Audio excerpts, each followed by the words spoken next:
Okay, good morning, everyone. It's your guy Dollar Bill Score right here. Good morning on this beautiful Thursday morning here in Tennessee. And as you can read from the screen, I've got some good news. It says Tennessee voters officially ban all forms of slavery in the state. Now, of course, a lot of people didn't think that slavery still existed, like physical slavery, like bondage. Now, it's not like that in a sense, but so let me retake that back. But what I mean is the 13th Amendment so-called abolished slavery, but only thing it did was transfer slavery from old Master Tom to just old Uncle Sam, meaning that slavery still exists if you get locked up in the American penal system. And a lot of states had this in effect ever since the 13th Amendment. Now, just yesterday, a lot of states came out with the results. I guess this was all part of the midterm ballots that was taking place here Tuesday. And I woke up this morning and I saw that Tennessee actually banned slavery in prison. And I guess in other forms, or whatever those other forms are, I'm not quite abreast on. I will do my research on those. But I do know that slavery in prison has been banned here in Tennessee and a few other states across the country. So I want to play a clip for you all right quick, and I want you to just see what this brother's saying, and I'll get right back with you in a moment. Check this out. Let me remove this here, and let's check out this clip.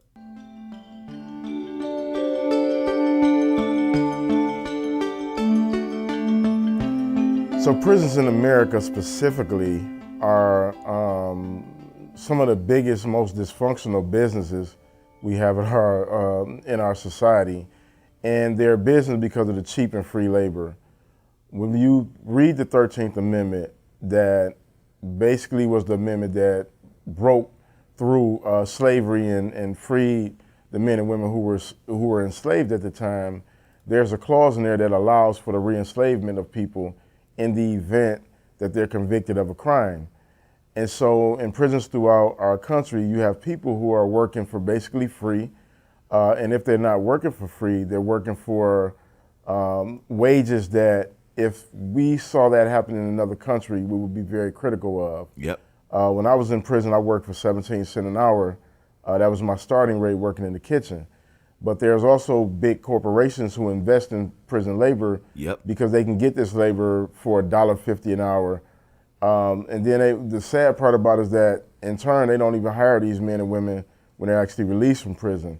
Everything in prison has inflated cost. You know, it costs us inside prison, when I was inside, anywhere between $3 and $15 for a 15-minute phone call. We don't have to pay that out here in free society. There's a way that we can send emails to men and women inside prison, and it costs 5 cents every time we send that. Mm-hmm. Whereas out here in society, we can send emails without any charge. And so there are so many ways that the prison is exploited, the cheap labor, the cost of services and goods. And it's a model that, sadly and unfortunately has affected a large segment of our society. But I think most people aren't aware of why the business models of prison exist, because most of our society has been left clueless in regards to how our judicial system works. And it's largely been to the effective campaigns that politicians have ran for years. This whole idea that one of the greatest fears you should have is crime in America. And when you're operating out of a space of fear, you're not thinking clearly. So you're not willing to examine things that are right in front of us. And so the way that the prison system has developed and evolved over the year is it originally started as government-ran, state-ran institutions. And then people started seeing investment opportunities when the states couldn't keep up with the budgetary costs of incarcerating so many people. We currently have over 2 million men and women incarcerated throughout the country. And we represent 5% of the world population, yet we incarcerate 25% of the world's incarcerated people. And so at some point, states can no longer keep up with those budgets. private investors moved in and seized an opportunity, and then they started structuring laws in a way that ensured that people continue to be incarcerated Yes. for the most frivolous things. Like, 40 years ago, we didn't have as many laws on the books that we have now. And, when you look at how the war on drugs itself impacted, incarceration rates, if you follow that pathway, you'll see how people seized on that opportunity to begin to invest in private business.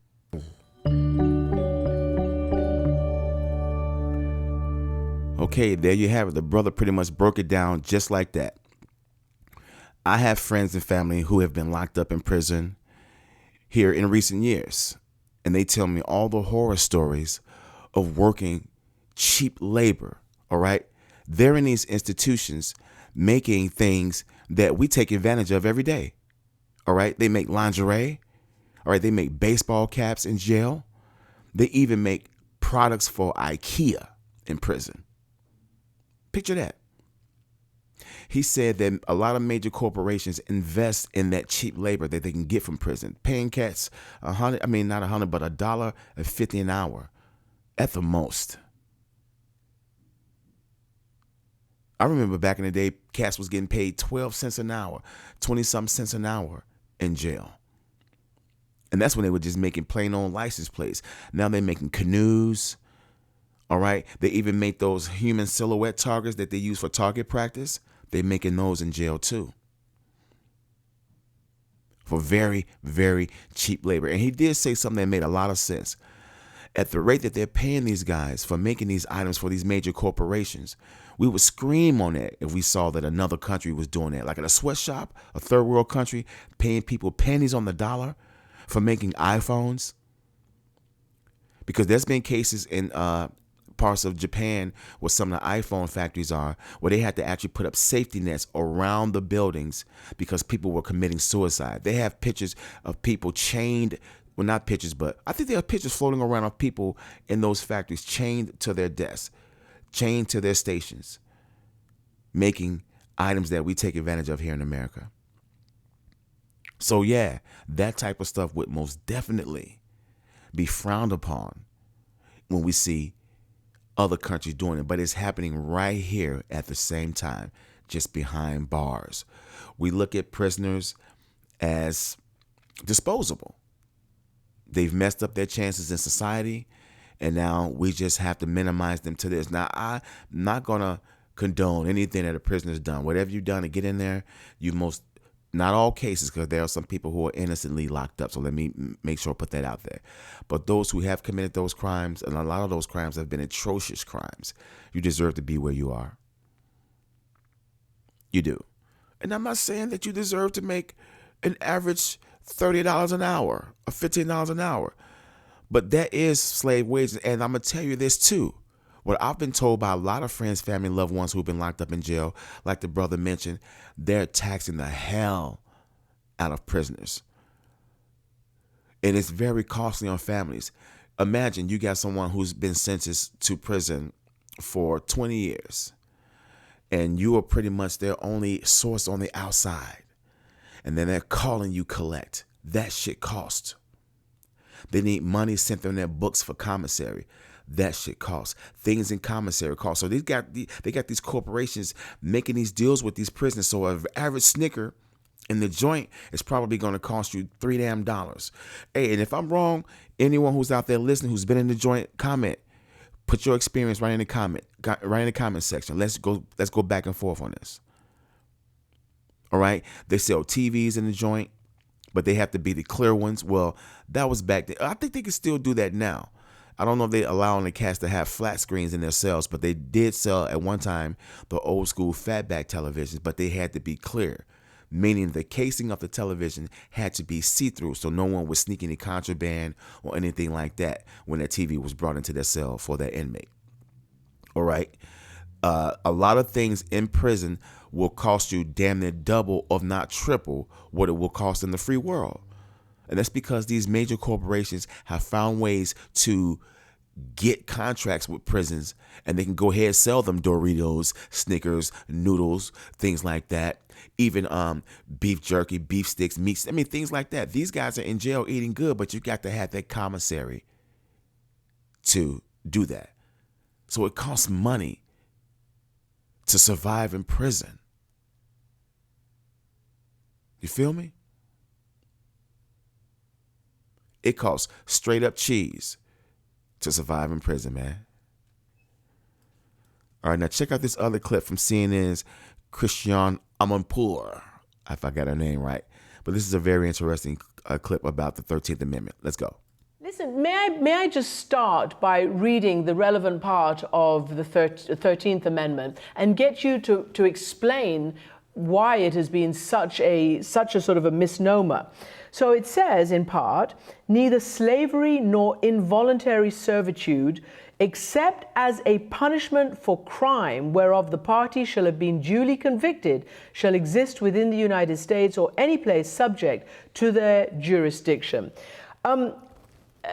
Khalil Mohammed, I had never understood that phrase and how it perverted, in fact, the cause of banning slavery in the United States. Well, the 13th Amendment, as you just read, has almost universally been understood as the legislation that fundamentally ended 250 years of slavery.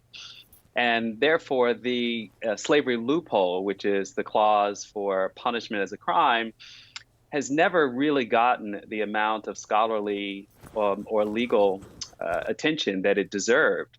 But in fact, it was activated literally overnight, within months of the end of the Civil War. The former Confederate States, as they were going through a process of Reconstruction, turned to new criminal statutes in order to re-enslave that population of African Americans. And so it's had incredible utility in the American political economy, both in the South and across the nation.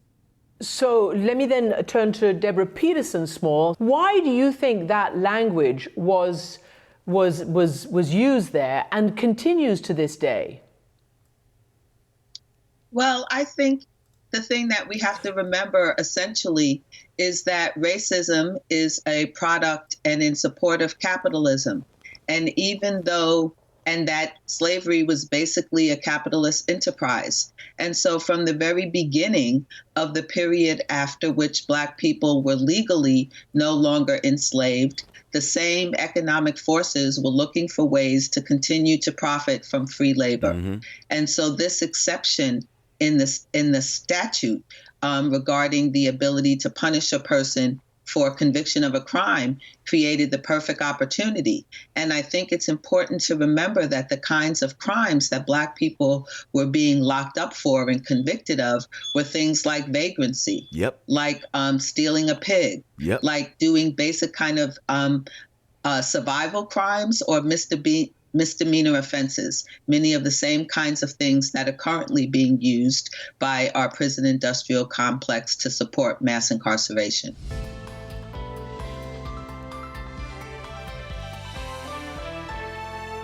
All right, you heard it. All right, so understand that these are real issues that are happening within our system. That's why they have the term school to prison pipeline. All right, that's the reason why all of a sudden the prisons industry has gone private. So just imagine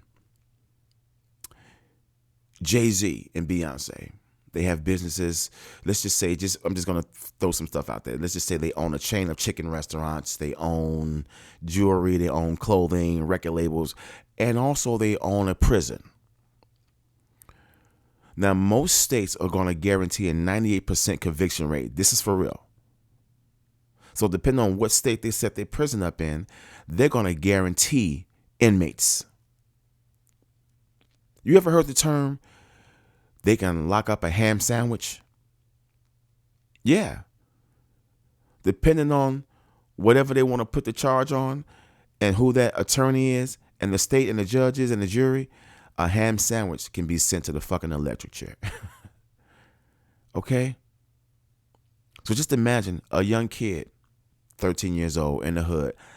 And maybe in a situation where he doesn't eat or have a lot of food at home. And now he's hungry. And he sees a bag of chips and a soda in a convenience store. And he steals for survival. Not because he just want to steal, but he's stealing for survival. A lot of kids go to jail. Remember that guy, that judge, and I think it was Pennsylvania, somewhere in the East Coast, that had a deal going on with the state where they was locking kids up for little to no crime at all. So imagine that kid who stole a bag of chips and a soda for survival. His first offense. He could probably be going to jail on something like that as a kid. Now imagine him growing up and doing that same offense. He's 30-something years old and he steals a bag of chips and a soda. Well, guess what? He's going to be charged on a little misdemeanor crime. But while he's locked up, they may railroad him with something that may end up getting him a lot more time. And now that's another man, another body they have on the labor force in prison. Anyone that's been locked up out there, anyone who has these experiences, anyone who knows, has friends, family, and loved ones that's been through that, put that in the comment section because you all exactly know what I'm talking about. They are actually ripping our brothers. I'm just talking about black men now. I ain't talking about all the other guys, but let's throw them all in the mix. They're ripping everyone off in the joint. Check out this. I want to pull this up so y'all can see this. Look at this. Minimum wages for incarcerated workers in each state. I'm here in Tennessee. So that means, let's see. It's all sad. Some states ain't even paying these guys anything. Look at this. I'm going to let that marinate for a little bit. It is amazing how they're able to get away with stuff like this. No problems at all. No repercussions. It's just because it's the American justice system and they're in charge and they can do that type of stuff. I'm white and I say so is what we call it. Look at those numbers. Let me see if I can actually see. I know it's kind of small, so let me see if I can pull it up and read some of them myself. Hold on a second. Let me see if I can pull this up on a bigger screen. What's this right here? Okay, great. As you can see, the states that are in black, they are paying nothing to their inmates. Then you have the next color, I guess there's like a darker blue. They're paying 1 to 5 cents. All right, and those states look like Oklahoma, Missouri, Louisiana, California. And then you have the next shade of blue that pays a range of 6 to 10 cents. Those states look like Kansas, Illinois. Hold on, let me be sure. It looks like Kansas, Kentucky, Ohio, New York. Okay.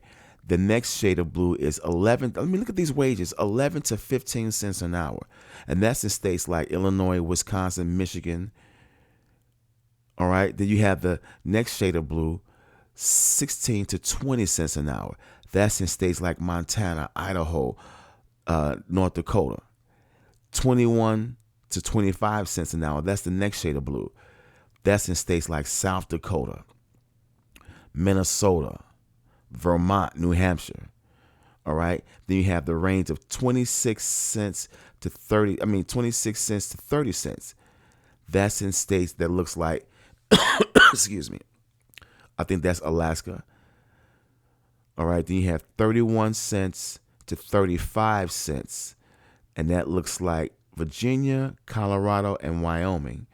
And then you have this tannish grayish color has no data, so they don't have any information on those. And those are the states of Washington, Oregon, and Utah. And it looks like Delaware is in there. Okay? But picture that. So if you're in Texas, you got a cousin. No, this how they be doing, depending on the crime. So say that if you had a cousin that committed serious crime in Illinois, depending on how serious the crime is, they may have him locked up in Texas. Now he's down there for 20, 25, 30 years, locked up all that time, enslaved behind the system and not getting a damn dime for it. But still being siphoned out for money because he still needs to use the phone to call home. He still needs to eat. He still needs to have a TV in his cell. and stuff like that, and the radio. All right. They still letting cats use cassette tapes in jail. This is crazy, man. This is your American justice system, the 13th Amendment. So-called freed slaves, yeah, and it did to a certain extent. It freed them from being in the ownership of a private, Master Tom to old Uncle Sam. Okay? So I didn't want to have this long and drawn out, but shouts out to all those states that did knock that down, and all the other states that still have an effect. I hope this is a domino effect and it hits you all as well. That's a big move. It may not seem like a lot, but it's a big move. And all those brothers that are locked up innocently, 15, 20, 30 years, they're experiencing this. Cats are in jail being sexually assaulted, killed, bullied, jumped, initiated to gangs even when they don't even want to be. Prison life is some serious. I'm not built for that. And I don't know why. I know when I was a kid growing up, I wasn't that hard. I wasn't that bad as a kid. I wasn't that really bad on my mom, but she kept on wanting me to watch Scared Straight, the original, when it came out in the 70s. She kept on wanting me to watch that. And I'm like, I don't know why. Because I wasn't that kind of kid. I didn't give her those kind of problems. But I guess she wanted me to just know that if you become that way, this could happen to you. This is where you'll be going. Now, I have been in jail. I haven't been to prison, but I've been like to a county jail. 2-3 days. And I was locked up in Tennessee before I even moved here for 7 months over something as petty as a vandalism charge. But that's another story. But they had me down here for 7 months, and I was in the workhouse, and it was like Disneyland compared to prison. So thank goodness I wasn't locked up in the joint.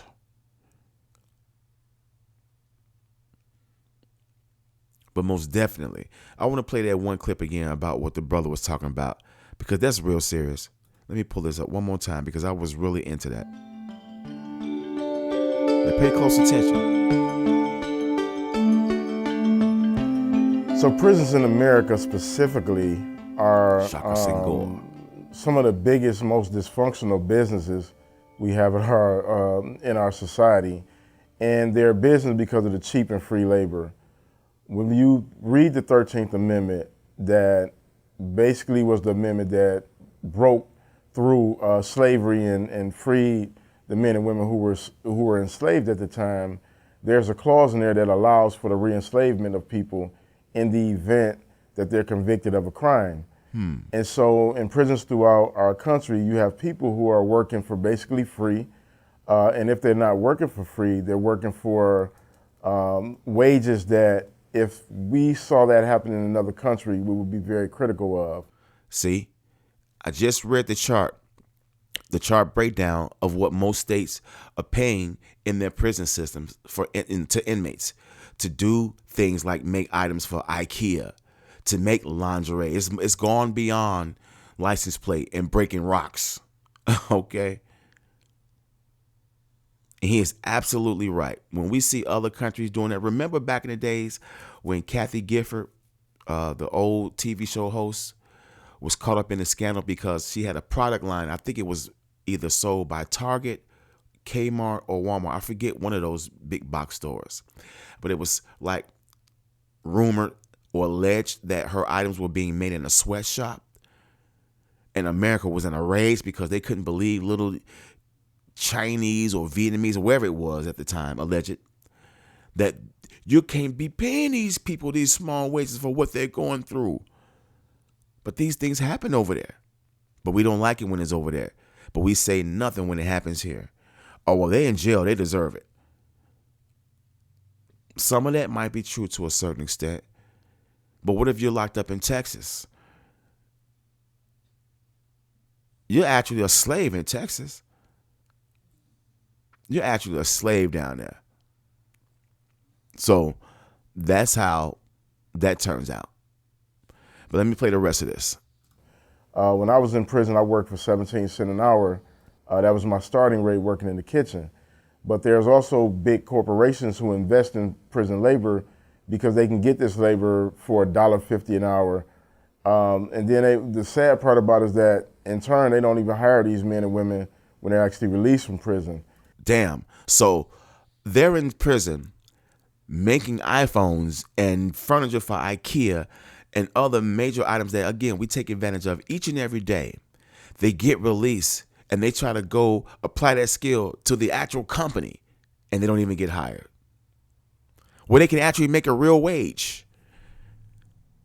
I guess that don't work out on the resume. I guess you can't put that on the application. Everything in prison has inflated cost. You know, it costs us inside prison, when I was inside, anywhere between $3 and $15 for a 15-minute phone call.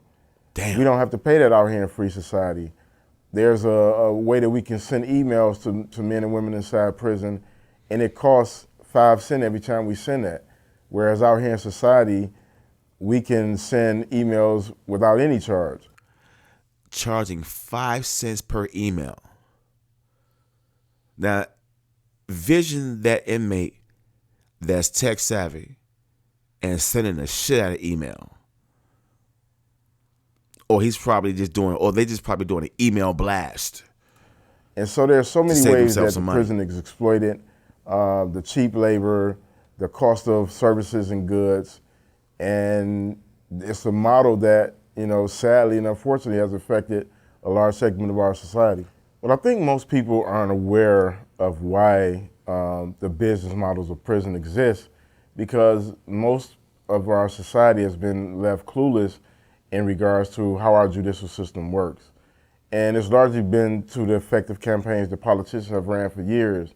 This whole idea that one of the greatest fears you should have is crime in America. And when you're operating out of a space of fear, you're not thinking clearly.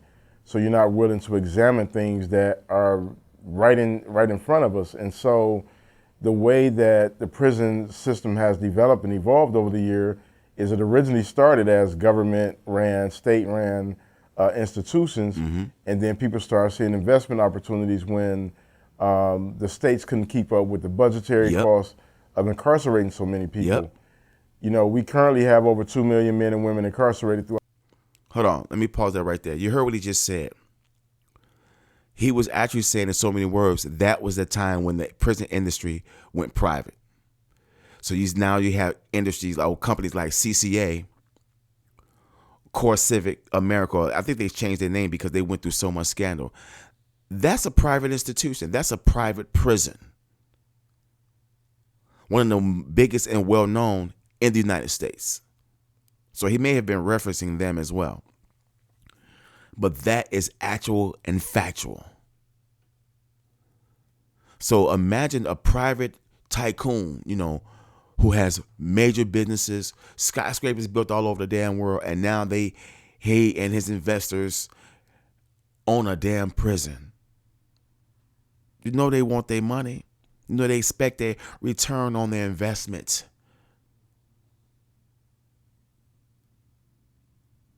You're a commodity.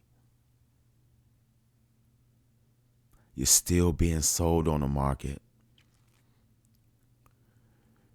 You're still being put on a stock block and auctioned off, people. You're still a slave in the American prison system. And we represent 5% of the world population, yet we incarcerate 25% of the world's incarcerated Isn't that people. the weird numbers? And so at some point, states could no longer keep up with those budgets. Private investors moved in and seized an opportunity, and then they started structuring laws in a way that ensured that people continue to be incarcerated. Bingo. For the most frivolous things, like, you know, 40 years ago, we didn't have as many laws on the books that we have now. And, you know, when you look at how the war on drugs itself impacted, you know, incarceration rates, you can follow, if you follow that pathway, you'll see how people seized on that opportunity to begin to invest in private businesses.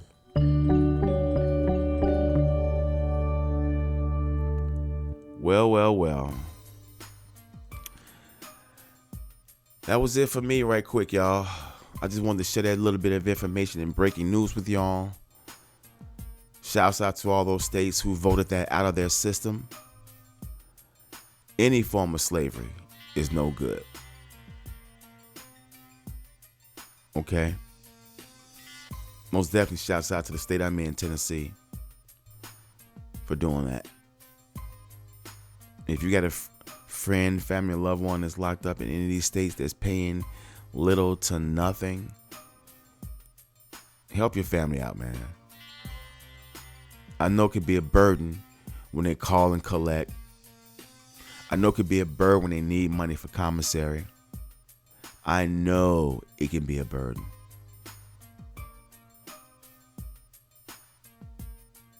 But help your family out. All the brothers is locked up in the joint. Keep your head up. I know it's a gang of y'all up in there locked up innocently. You didn't do nothing. You just fit the description. And a lot of times we all do.